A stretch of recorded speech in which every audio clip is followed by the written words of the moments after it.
Hi hello എല്ലാവർക്കും നമസ്കാരം. അപ്പം നമ്മളിന്ന് വന്നിട്ടുള്ളത് 100 ഡേയ്സ് ചലഞ്ചിലെ ഡേ 17 ഡേ 17 നമ്മൾ പഠിക്കാൻ പോകുന്നത് ഈജിപ്ഷ്യൻ സംസ്കാരമാണ്. നമ്മൾ ഡേ 16 പഠിച്ചത് സിന്ധു നദീതട സംസ്കാരമായിരുന്നു അല്ലേ. അപ്പോൾ ഈ സിന്ധു നദീതട സംസ്കാരത്തിൽ ചെറിയൊരു പോയിൻ്റ് നമ്മൾ വിട്ടുപോയിട്ടുണ്ട്, വളരെ ഇമ്പോർട്ടൻ്റ് ആയിട്ടുള്ളതാണ്. അതുകൊണ്ട് ആദ്യം നമുക്കത് പഠിക്കാം, അതിനുശേഷം നമുക്ക് ഈജിപ്ഷ്യൻ സംസ്കാരം നോക്കാം. ഓക്കെ. സിന്ധു നദീതട സംസ്കാരത്തിൽ നമ്മൾ കുറേ സംസ്കാര കേന്ദ്രങ്ങൾ കണ്ടിട്ടുണ്ടായിരുന്നു. ഈ സംസ്കാര കേന്ദ്രങ്ങളൊക്കെ ഏത് നദിയുടെ തീരത്താണ് ഉടലെടുത്തത് എന്നുള്ളതാണ് നമ്മൾ പഠിക്കാൻ പോകുന്നത്.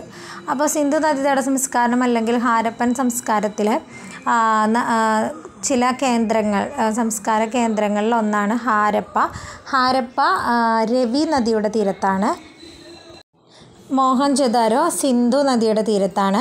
ചാൻഹുദാരോ അതും സിന്ധു നദിയുടെ തീരത്ത് തന്നെയാണ്. രൂപാറ് സത്ലജ്. ഓക്കെ. അടുത്തത് കാലിബംഗനും ബനാവലിയും ഘഗ്ഗർ നദിയുടെ സമീപത്താണ് ഉടലെടുത്തത്.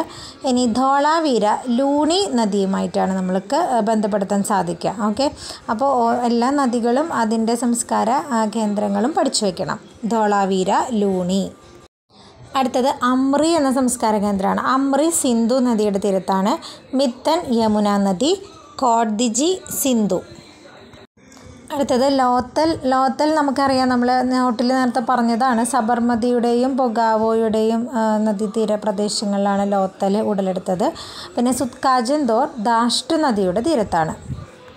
ഇനി നമ്മൾ ഈ പറഞ്ഞ സിന്ധു നദീതട കേന്ദ്രങ്ങളൊക്കെ കണ്ടെത്തിയ ആളുകളുണ്ട്. നമ്മൾ കുറേയൊക്കെ നോട്ട്സിൽ പറഞ്ഞതാണ്. അപ്പോൾ നമുക്കത് ഒരുമിച്ച് നോക്കാൻ വേണ്ടിയിട്ടാണ് കേട്ടോ. നമ്മൾ ഈ നദീതീരങ്ങളായാലും കുറേയൊക്കെ പറഞ്ഞതാണ്, പക്ഷെ അത് ഒരുമിച്ച് കിട്ടുമ്പോൾ പഠിക്കാൻ എളുപ്പമാണല്ലോ, അതുകൊണ്ടാണ് ഇങ്ങനെ തരാമെന്ന് തോന്നിയത്. അപ്പോൾ ഹാരപ്പ കണ്ടെത്തിയത് ദയാറാം സാഹ്നിയാണ്. മോഹൻജൊദാരോ RD ബാനർജി. അമ്രി NG മജുംദാറാണ്. അമ്രി മാത്രമല്ല, അമ്രി ചാൻഹുദാരോ രണ്ടും NG മജുംദാറാണ് കണ്ടെത്തിയത്. Rangpur MS what's. കോഡ്ദിജി ഗുറൈ. Kalibangan A Ghosh. രൂപാർ YD Sharma. Lothal SR Rao ആണ്. ലോത്തൽ SR റാവു. ധോളാവീര അതുപോലെ സുർക്കോ താഡ, ഈ രണ്ട് സിന്ധു നദീതട കേന്ദ്രങ്ങളും കണ്ടെത്തിയത് JP ജോഷിയാണ്. ബനാവലി RS ബിഷ്ട്. അപ്പം ഇത്രയൊക്കെയാണ് നമ്മൾ സിന്ധു നദീതട കേന്ദ്രത്തിൽ വിട്ടുപോയ പോയിൻറ്റുകൾ. ഇനി ഇതിൽ കൂടുതൽ പോയിൻറ്റുകളൊക്കെ ഉണ്ടെന്നുണ്ടെങ്കിൽ നിങ്ങൾ വേറെ ഏതെങ്കിലും സോഴ്സിൽ നിന്ന് പഠിച്ചിട്ടുണ്ടെങ്കിൽ അതൊക്കെ നിങ്ങൾ നോട്ടിൽ കളക്ട് ചെയ്ത് വെച്ചിട്ട് പഠിക്കാനായിട്ട് ശ്രമിക്കണം കേട്ടോ. അപ്പോൾ നമുക്ക് ഇന്നത്തെ ടോപ്പിക്ക് നമ്മുടെ ഈജിപ്ഷ്യൻ സംസ്കാരമാണ്. അപ്പോൾ നമുക്കത് നോക്കാം. ഈജിപ്ഷ്യൻ സംസ്കാരം നൈൽ നദീതീരത്താണ് ഉടലെടുത്തത്. നമുക്കറിയാം, നൈൽ നദിയുടെ ദാനം എന്ന് അറിയപ്പെടുന്ന രാജ്യമാണ് ഈജിപ്റ്റ്. ഈജിപ്തിനെ നൈൽ നദിയുടെ ദാനം എന്ന് വിളിച്ചത് ഹെറോഡോട്ടസ് ആണ്. ഇനി ഹൊവാർഡ് കാർട്ടർ എന്ന പുരാവസ്തു ഗവേഷകൻ തൻ്റെ ഡയറി കുറിപ്പിൽ ഈജിപ്തിലെ ഒരു രാജാവിനെ കുറിച്ചിട്ട് പരാമർശിക്കുന്നുണ്ട്. ആ രാജാവിൻ്റെ പേരാണ് തൂത്തൻ ഖാമൻ. ഓക്കെ. അതുപോലെ നമുക്ക് ഈജിപ്തിലെ രാജാക്കന്മാർ എന്നറിയപ്പെട്ടിരുന്ന പേരാണ് ഫറവോ എന്ന വാക്കിൻ്റെ അർത്ഥം മഹാമന്ദിരത്തിൽ താമസിക്കുന്നവൻ എന്നാണ്. ഈ പിരമിഡുകളെ കുറിച്ച് നമുക്കറിയാം അല്ലേ. ഈ ഫറവോ രാജാക്കന്മാരുടെ ശവകുടീരങ്ങളാണ് പിരമിഡുകൾ എന്ന് അറിയപ്പെടുന്നത്. പുരാതന ഈജിപ്തിൽ നമുക്ക് ഇതേപോലുള്ള പിരമിഡുകളൊക്കെ ധാരാളം ഉണ്ടായിരുന്നു. ഈ മൃതദേഹം കേടുകൂടാതെ സംരക്ഷിക്കുന്ന ഒരു രീതി ഈജിപ്തിലുണ്ടായിരുന്നു. ഇങ്ങനെ സംരക്ഷിക്കപ്പെടുന്ന മൃതശരീരങ്ങളെ അവർ വിളിച്ചിരുന്ന പേരാണ് മമ്മികൾ എന്ന്. മമ്മികൾ സൂക്ഷിച്ചിരുന്ന വലിയ ശവകുടീരങ്ങളാണ് ഈ പറയുന്ന പിരമിഡുകൾ. ഇനി നമ്മുടെ 7 അത്ഭുതങ്ങളിൽ ഒന്നായിട്ടുള്ള കുഫു രാജാവിൻ്റെ പിരമിഡ് ഈജിപ്ഷ്യൻ സംസ്കാരത്തിൻ്റെ ഭാഗമാണ്. ഓക്കെ. ഇനി മഹത്തായ പിരമിഡ് സ്ഥിതി ചെയ്യുന്നത് എവിടെയാണ്? ക്വസ്റ്റ്യൻ മുന്നും ചോദിച്ചിട്ടുള്ളതാണ്. മഹത്തായ പിരമിഡ്, അത് ഗ്രേറ്റ് പിരമിഡ് സ്ഥിതി ചെയ്യുന്നത് ഈജിപ്തിലെ ഗിസയിലാണ്. ഏറ്റവും വലിയ പിരമിഡാണ് ഈ ഗിസയിലെ പിരമിഡ്. ഗിസയിലെ പിരമിഡ് നിർമ്മിച്ചത് കുഫു രാജാവ്. ഇനി ഈജിപ്തിലെ ഒരു ശില്പരൂപമാണ് സ്ഫിങ്സ്. മനുഷ്യൻ്റെ ശരീരവും സിംഹത്തിൻ്റെ ഉടലുമുള്ള ഈജിപ്തിലെ ശില്പരൂപമാണ് സ്ഫിങ്സ്. ഇനി ഈജിപ്തിൽ കൃഷി തന്നെയാണ് ഏറ്റവും അടിത്തറ എന്ന് പറയുന്നത്. ഈജിപ്ഷ്യൻ സംസ്കാരത്തിൻ്റെ അടിത്തറ അല്ലെങ്കിൽ നട്ടെല്ല് എന്ന് പറയുന്നത് കൃഷിയാണ്. പക്ഷേ ഈജിപ്ഷ്യൻ ജനത മറ്റ് തൊഴിലുകളും ചെയ്തിട്ടുണ്ട്.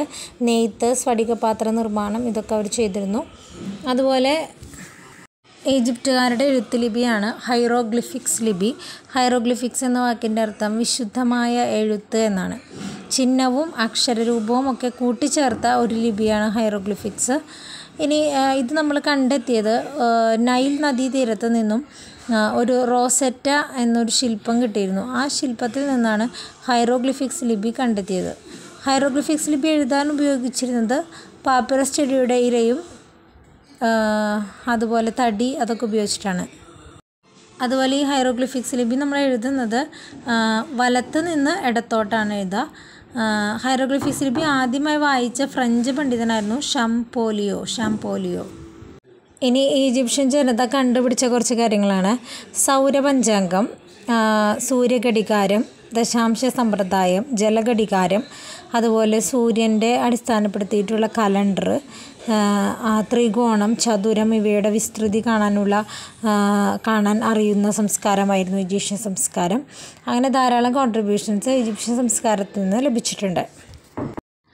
ഈ പുരാതന ഈജിപ്ഷ്യൻ സാമ്രാജ്യ സ്ഥാപകൻ മെനസ്. വലിയ യോദ്ധാവ് എന്നറിയപ്പെട്ടിരുന്ന ഈജിപ്ഷ്യൻ രാജാവാണ് തൂത്ത്മോസ് I. അതുപോലെ ഈജിപ്തിലെ നെപ്പോളിയൻ എന്നറിയപ്പെട്ടിരുന്നത് തൂത്ത്മോസ് III. അക്നാട്ടൻ എന്നറിയപ്പെടുന്ന ഈജിപ്റ്റ് ഭരണാധികാരിയായിരുന്നു അയൻ ഹോട്ടപ്പ് നാലാമൻ. ഇനിയൊരു കറണ്ട് അഫെയർ ആയിട്ട് നമ്മൾ കേട്ടിട്ടുള്ള ഒരു ചോദ്യമാണ്. 2021 ഈജിപ്തിൽ കണ്ടെത്തിയ 3000 വർഷത്തോളം പഴക്കമുള്ള ഒരു ലോസ്റ്റ് ഗോൾഡൻ സിറ്റി എന്നറിയപ്പെടുന്ന ഒരു മഹാനഗരം, അതിൻ്റെ പേരാണ് ആറ്റൻ. അപ്പോൾ നമ്മൾ ഈജിപ്ഷ്യൻ സംസ്കാരത്തിൽ ഇത്രയൊക്കെയാണ് പ്രധാനമായിട്ടും നമുക്ക് പഠിക്കാനായിട്ട് നമുക്ക് ബുക്കുകളിൽ നിന്നും കിട്ടിയിട്ടുള്ളത്. ഈജിപ്ഷ്യൻ സംസ്കാരത്തെക്കുറിച്ച് നിങ്ങൾക്ക് കൂടുതലായിട്ട് അറിയാവുന്ന എന്തെങ്കിലും ഇമ്പോർട്ടൻറ്റ് പോയിൻ്റ് ഉണ്ടെങ്കിൽ ഇതിനടിയിൽ കമൻറ്റായിട്ട് രേഖപ്പെടുത്തണമെന്ന് അഭ്യർത്ഥിക്കുകയാണ്. അപ്പോൾ അതെല്ലാവർക്കും ഉപകാരമാവുമല്ലോ. അപ്പോൾ നമ്മൾ 100 ഡേയ്സ് ചലഞ്ച് എങ്ങനെയാണ് നമ്മൾ ഈ 100 ഡേയ്സും പഠിക്കാൻ പോകുന്നത് എന്നതിനെക്കുറിച്ച് വിശദമായിട്ടുള്ളൊരു വീഡിയോ നമ്മൾ ഇട്ടിട്ടുണ്ട്. അതിൻ്റെ ലിങ്ക് ഞാൻ ഫസ്റ്റ് കമൻറ്റായിട്ട് കൊടുക്കാം കേട്ടോ. കാരണം ധാരാളം പേര് നമ്മളുടെ കമൻറ്റ് ബോക്സിൽ വന്ന് ചോദിക്കുന്നുണ്ട്, സൈക്കോളജിയുടെ ക്ലാസ് ഇടില്ലേ, മാത്സിൻ്റെ ക്ലാസ് ഇടില്ലേ എന്നൊക്കെ.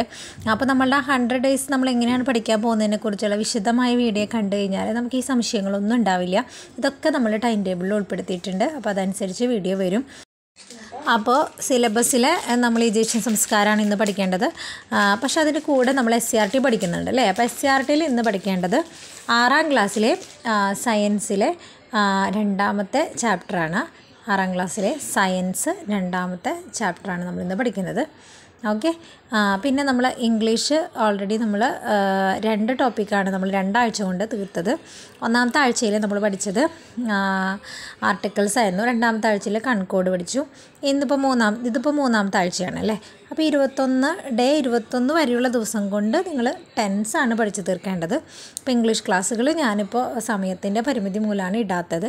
പക്ഷേ നിങ്ങൾ ഇതിനോടൊപ്പം പഠിച്ചു പോകണം. അപ്പോൾ നിങ്ങൾ വേറെ ഏതെങ്കിലും സോഴ്സിൽ നിന്നത് പഠിക്കണം. ഒരു ദിവസം കൊണ്ട് നിങ്ങളത് തീർക്കണ്ട. ഈ ഒരാഴ്ച 7 ദിവസം സമയമുണ്ട്. അതിനുള്ളിൽ നിങ്ങൾ ടെൻസ് പഠിച്ചു തീർത്താൽ മതി കേട്ടോ. അപ്പോൾ അതുപോലെ നമുക്ക് ഈ ദിവസങ്ങളിൽ ലോകചരിത്രം ആയതുകൊണ്ട് കുറച്ച് കുറവൊക്കെയാണ് പഠിക്കാനുള്ളത്.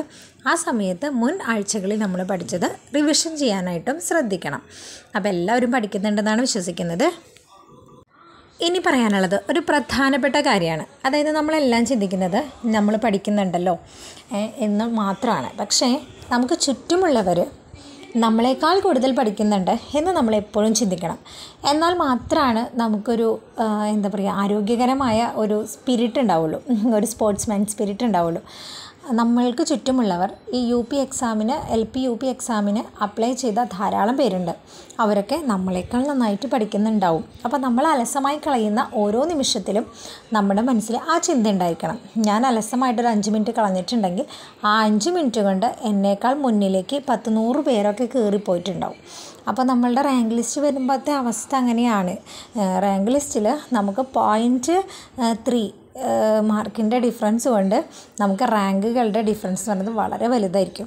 അപ്പോൾ നമുക്ക് ആ സമയത്ത് തോന്നും ഒരു 2 മാർക്കും കൂടി ഉണ്ടായിരുന്നെങ്കിൽ ഞാൻ ജോലിയിൽ കയറിയേനെ. അങ്ങനെ ഒരു സങ്കടം നമുക്ക് ഉണ്ടാവാൻ പാടില്ല. അതുകൊണ്ട് പഠിക്കുന്ന സമയത്ത് നമ്മളത് മനസ്സിൽ വെക്കണം. ഞാൻ 5 മിനിറ്റ് അലസമായി കളഞ്ഞു കഴിഞ്ഞാൽ എൻ്റെ മുന്നിലേക്ക് എന്നെ പിന്നിലാക്കി പോകുന്നത് 200-300 പേരായിരിക്കും. അതുകൊണ്ട് നന്നായിട്ട് പഠിക്കുക. നമുക്ക് വാശി ഉണ്ടാവണം മനസ്സിൽ. അപ്പോൾ എല്ലാവരും നന്നായിട്ട് പഠിക്കുക. അപ്പോൾ മറ്റൊരു വീഡിയോയുമായിട്ട് വരാം. Thank you.